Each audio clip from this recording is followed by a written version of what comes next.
And hello, welcome to the Hybridez Gem Ripoff Guitar Review. Gem Kit. This is a build-it-yourself guitar bought on eBay for $140 in kit form. So this video is not how I put it together, which would have been kind of cool. There was a lot of steps involved. It was my first guitar build. Made a lot of mistakes, and there's some things I would do differently.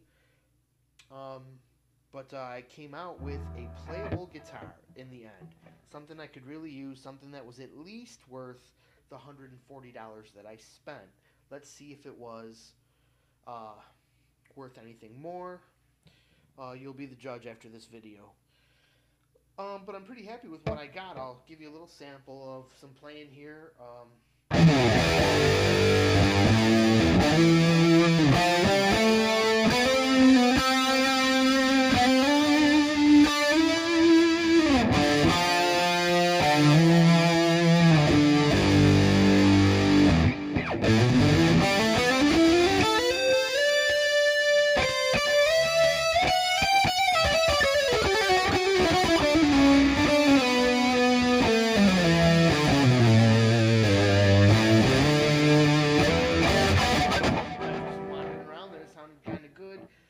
That's with a lot of effects, and but that's where a guitar like this, I kind of wanted to play a guitar like this with a lot of heavy affected sound. So it's going through my processor, which is going directly into my PC. More on that later, and it plays really good with some cool sounds. So first, about the assembly process, it was, how did this guitar go together?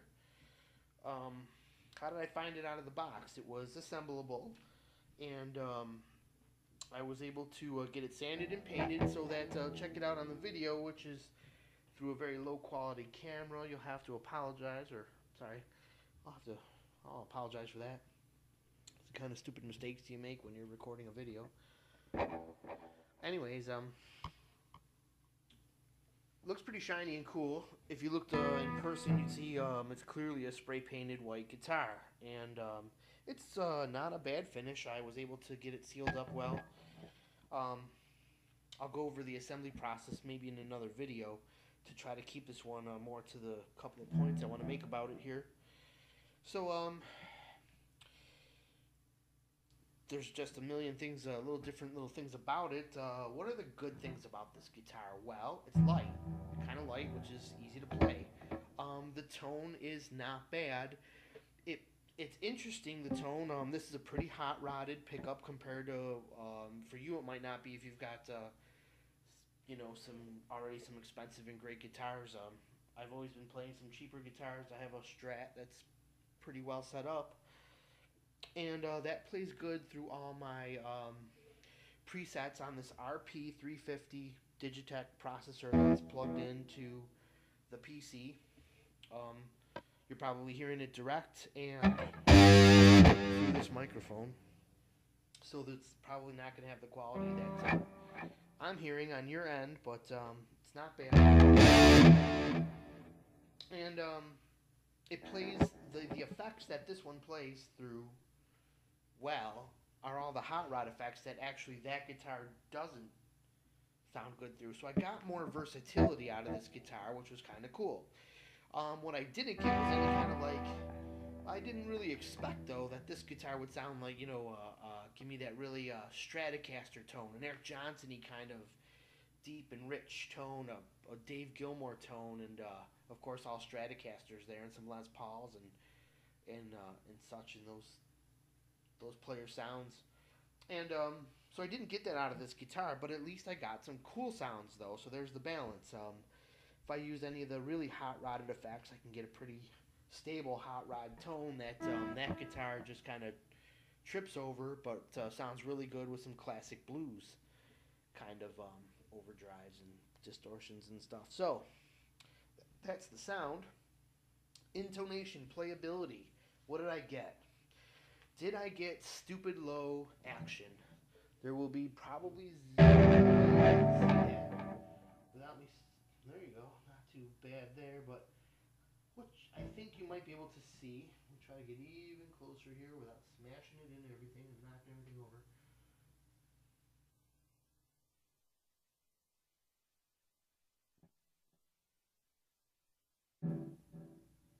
see right there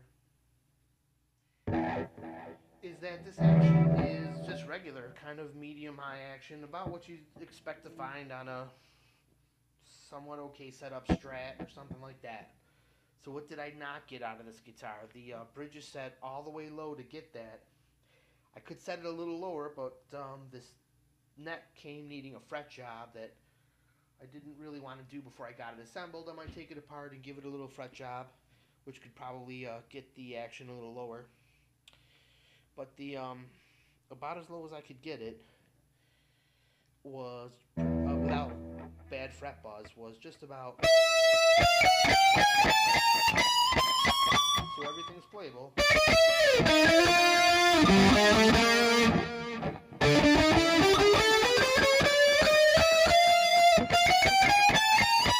There were some dead frets in there at first when I was setting up the guitar, and they went away after time. So kind of if you are setting this up and you're in a real rush to hear how it sounds, don't freak out if you hear a bunch of crazy frets the first time you're trying to string this thing up and dealing with the neck starting to find its, truss rod area.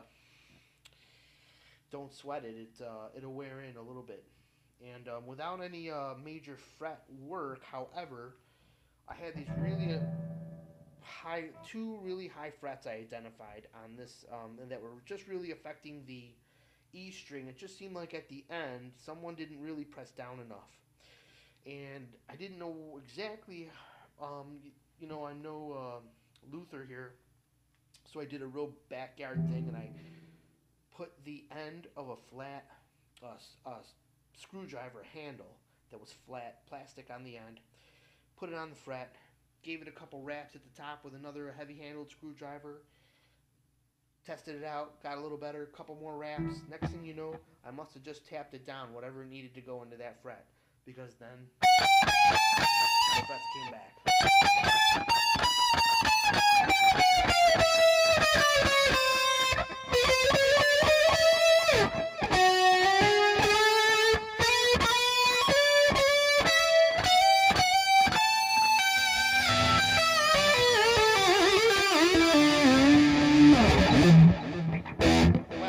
So, I get some pretty cool playability out of it with a nice affected tone.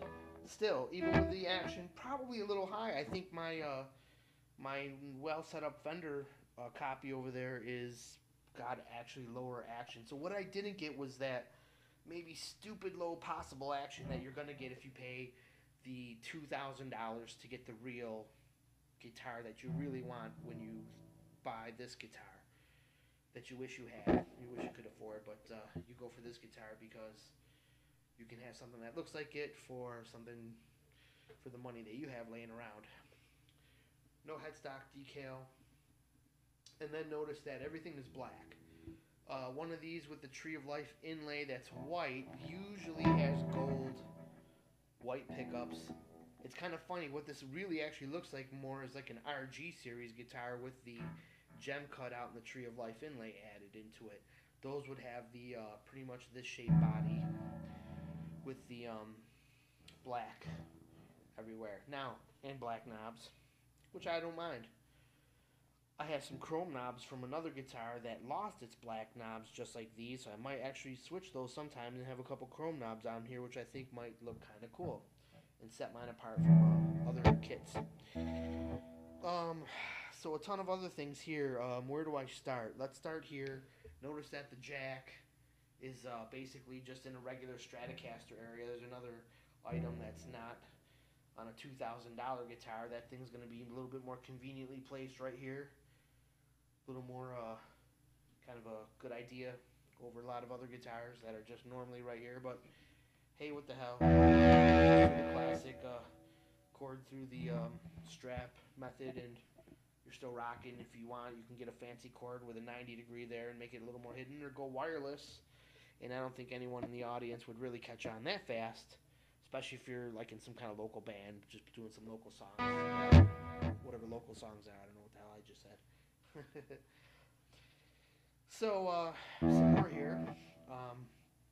While I ramble on about this guitar I built, there's a couple of good builds online. There's one that builds the exact kit that I bought too. His name is Fred Yan.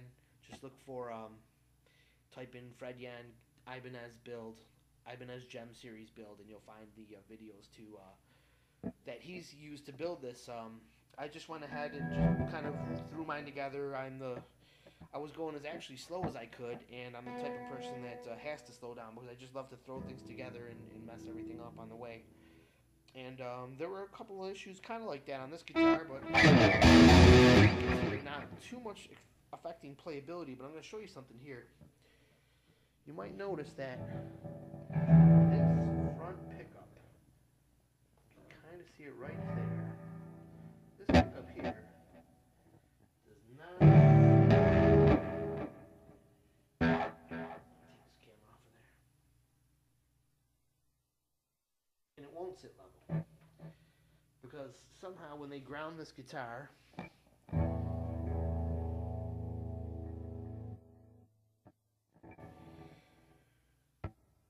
they didn't root this hole.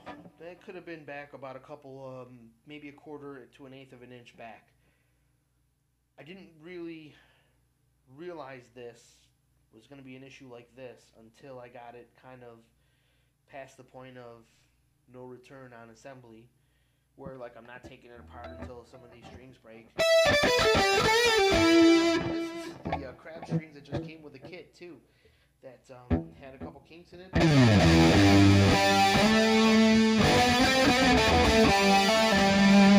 This guitar could even sound better with a set of name brand strings on it, possibly.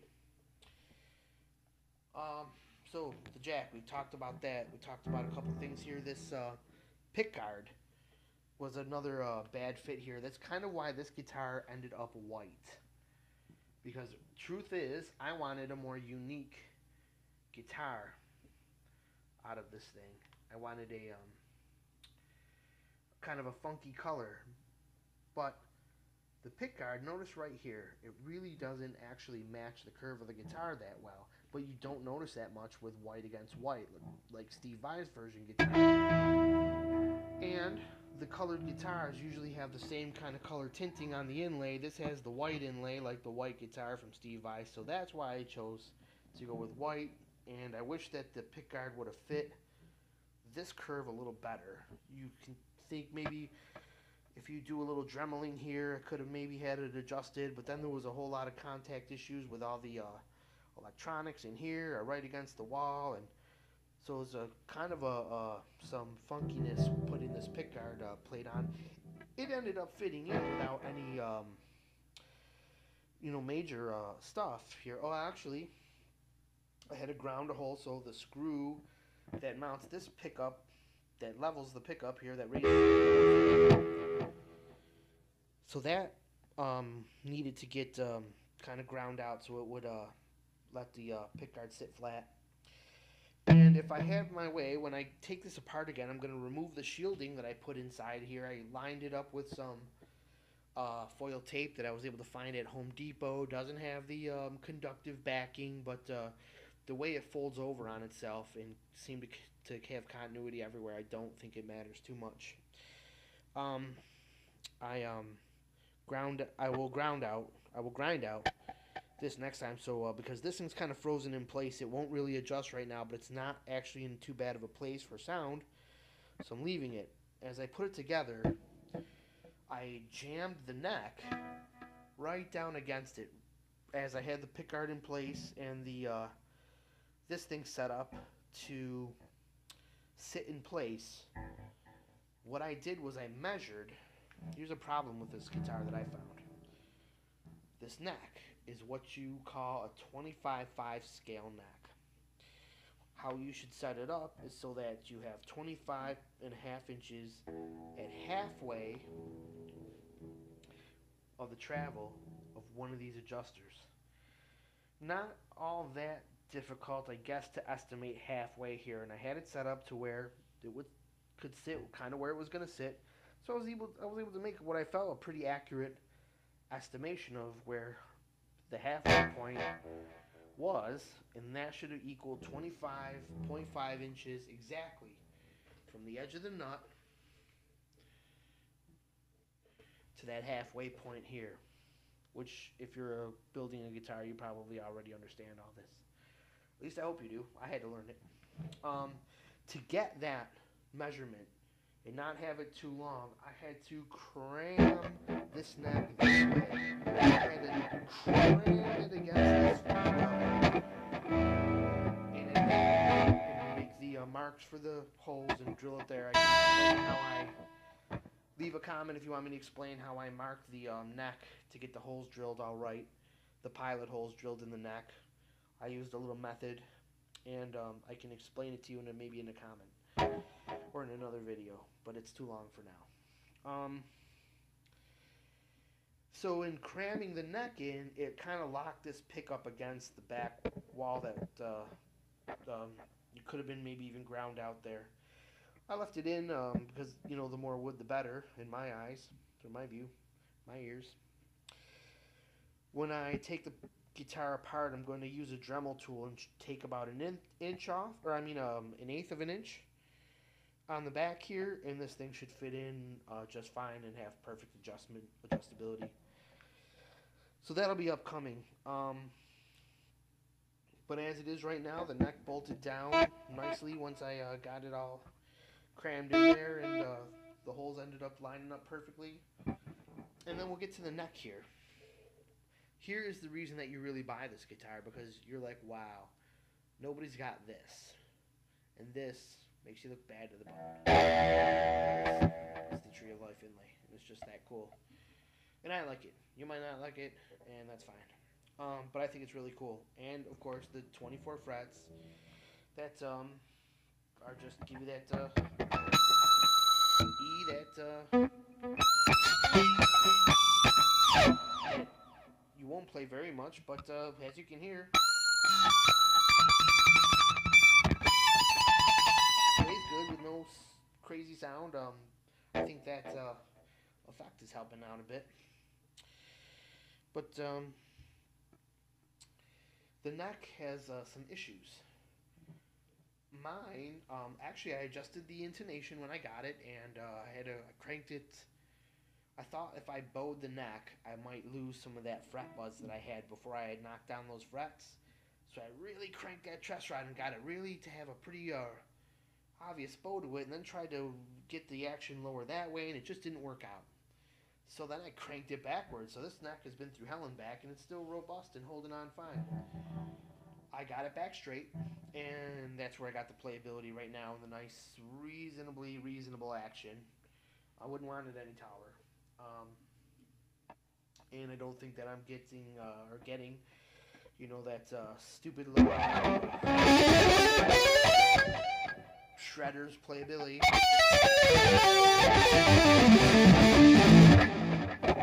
I'm a legato player anyways. I don't shred. Not yet. And it's not really going to be possible with this guitar. I don't think. Well, I mean, it will. People who shred say, yeah, we can shred on any guitar. I don't know. I don't shred yet. But there's what I'm getting at with this neck is this funniness right here. Another thing that you want when you buy this guitar, along with the Tree of Life, and that you're thinking about that, wow, stupid low action, that Steve Vai kind of wicked sound you're going to get, and you're thinking about that magically super slim, impossibly slim Hybridez neck that's going to be, you know, make you think that you can play a lot faster because you've got this. You're so much thinner than a Strat, and you're thinner than a Les Paul, and thinner than a Paul Reed Smith. But what you get for your money here is, drum roll please, a baseball bat size neck. There's no way you can see it on this terrible cam and the fading dim light here of the day. But this thing has, and I haven't finished it yet. I'm kind of enjoying playing the first time with like a raw wood neck that's just sanded nicely. It's kind of cool. It's an interesting feel. People say that that might take in a lot of moisture and cause problems for it. So we're seeing it. Gets kind of humid in the room here and sometimes pretty dry. So there's a pretty varying amount of humidity in here, and it seems to be pretty stable so far. And I think there's some good with this thick neck here. This could contribute to more of a Strat style tone and kind of add to the stability of the neck as well. So that's a good plus. You're not getting a $2,000 just like Steve Vai guitar, or else I'm sure somebody would be pretty pissed off. Now, does that mean you can't sand this neck? You probably could. I tried a little bit. I might have knocked a millimeter off of it, but what I measured was that you actually need to come down 3 millimeters. That's exactly how much thicker this is than the neck that would have come on this guitar. I really didn't want to get into having weird spots on the neck, so I didn't kind of pursue sanding it any further than I did the other day, but I could probably send it off to a shop. I could maybe order another neck, but who would want to? You've got the nice inlay here, but maybe I'll send the neck off, give it a fret job, or do it myself if I can get the tools together.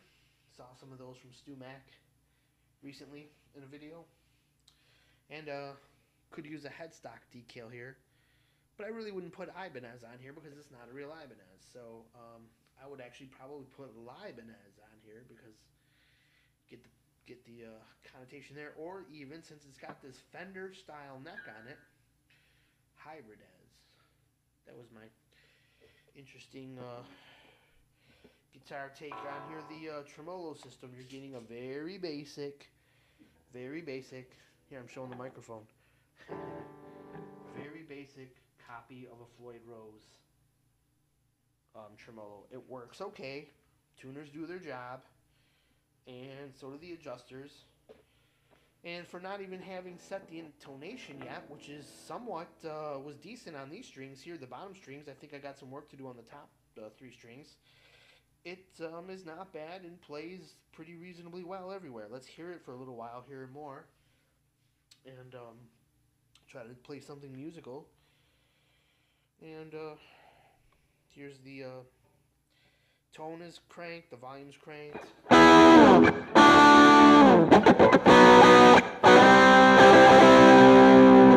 With an overdrive kind of sound there.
Twin reverb sound on the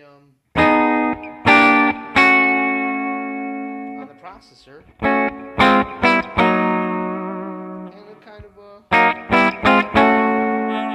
can hear some of the overdrive coming right from the pickup. Here's the volume down, tone down.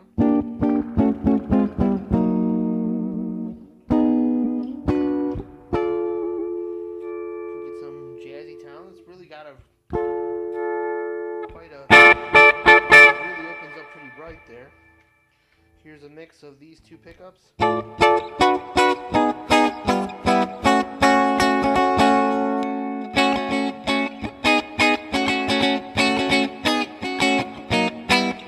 you got some Fender sounding sounds there. Well, you be the judge of that.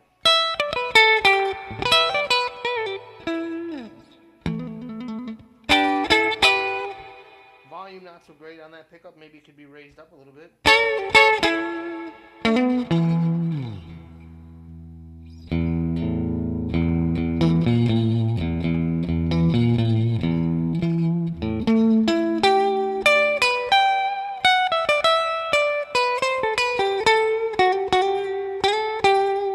Now, if you heard any buzz while I was playing that, I heard it. I got a loose washer right here. One of these tuners, of course, you know, can't have everything perfect. Doesn't tighten down on the washer as good as it should.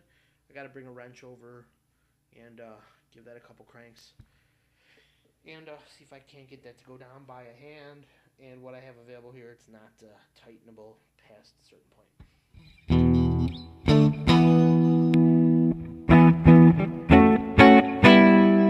There's the full-on front pickup. Not adjust very well, however, it's not all that bad.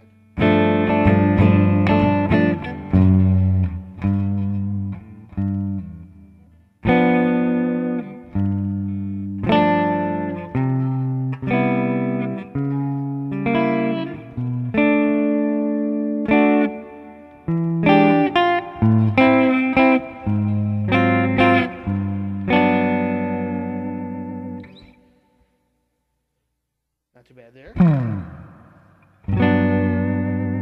That's a nice sound. That's a great sound for $140. So, you know, there's nothing too much to complain about here. You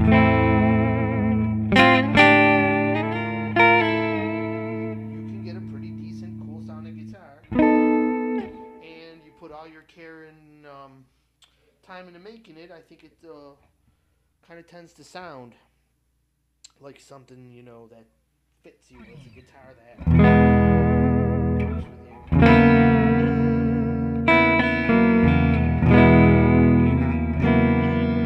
I guess that's about all I can say. The tuner pegs weren't bad. They feel smooth and turn the strings easy, and you don't use those much anyways because after you lock the strings down, you do all the tuning here, of course, as you know with your Floyd Rose.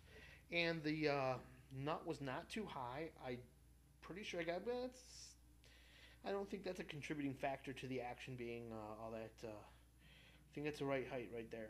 And these have been loosened and tightened a couple times, and I'm not so far not. It's able to still tighten down. They're doing their job nice, and actually, the thing stays in tune pretty good for such a cheap old. I read all the horror stories about these, cheapo Hybridez copy or Floyd Rose copies, and I'll wank around on this thing and it stays pretty much in tune.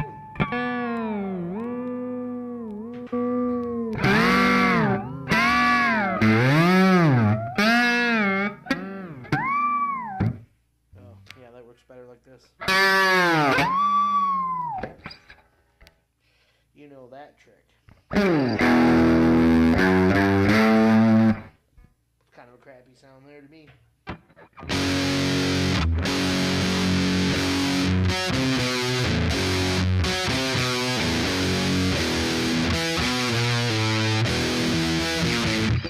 I think that's called Sandman for a reason.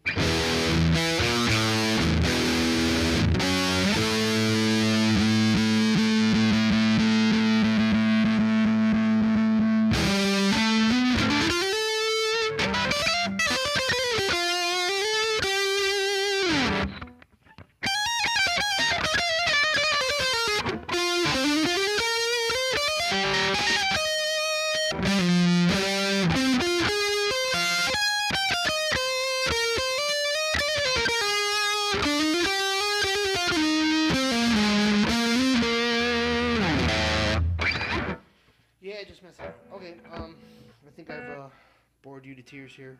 Thanks for watching for 30 minutes. If you wanted some idea what is a $140 Hybridez Gem Series guitar sound like for recording through your PC, not too bad. Worth at least the $140 I paid for it, and the products and stuff that I used. All the sandpaper I went through to get it sanded down nicely, and before I found out what to use to smooth out the body, but that's another video. but you go to your hobby store and look for a wood filler for people who make model airplanes and want to make the wood smooth on model airplanes. They'll tell you what to use. Okay, that's it. Thanks for watching. Hope you enjoyed this. Here's my lightweight, pretty cool to play, Hybridez gem with the Tree of Life inlay.